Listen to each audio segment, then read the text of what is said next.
আজ আমরা জানব নাস্তিক শব্দটা আসলে কোথা থেকে এসেছে, এর প্রকৃত অর্থ কী, আর সমাজে মানুষ কিভাবে এই শব্দটি নিয়ে ভুল বোঝে। নাস্তিক শব্দটি এসেছে সংস্কৃত থেকে।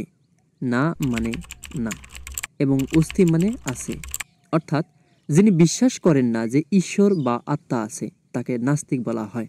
কিন্তু দার্শনিকভাবে বিষয়টি আরও গভীর।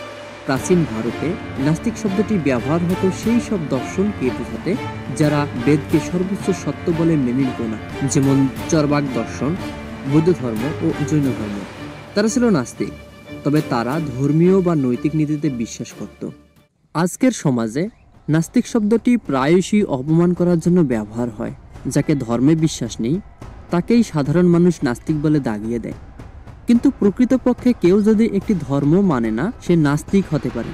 আবার নৈতিকতা, মানবতা, বিবেক এইসব মূল্যবোধ সে ধারণ করতেই পারে। একজন মানুষ ধর্ম না মানলেও মানবিক হতে পারে, আর ধর্ম মানলেই যে সে সদাচারী হবে এমন কোনো নিশ্চয়তা নেই।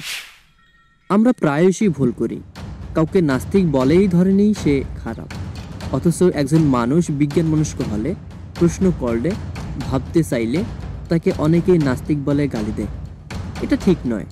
বিশ্বাস করা বা না করা এটা একান্ত ব্যক্তিগত ব্যাপার। তাই আমরা যদি শব্দের অর্থ ঠিকভাবে না জানি তাহলে অন্যকে ভুলভাবে বিচার করব। নাস্তিক শব্দটা যেন আমরা জেনে বুঝে ব্যবহার করি। আপনার কি মত? নাস্তিক শব্দটা আমাদের সমাজে ঠিক কিভাবে ব্যবহার হওয়া উচিত?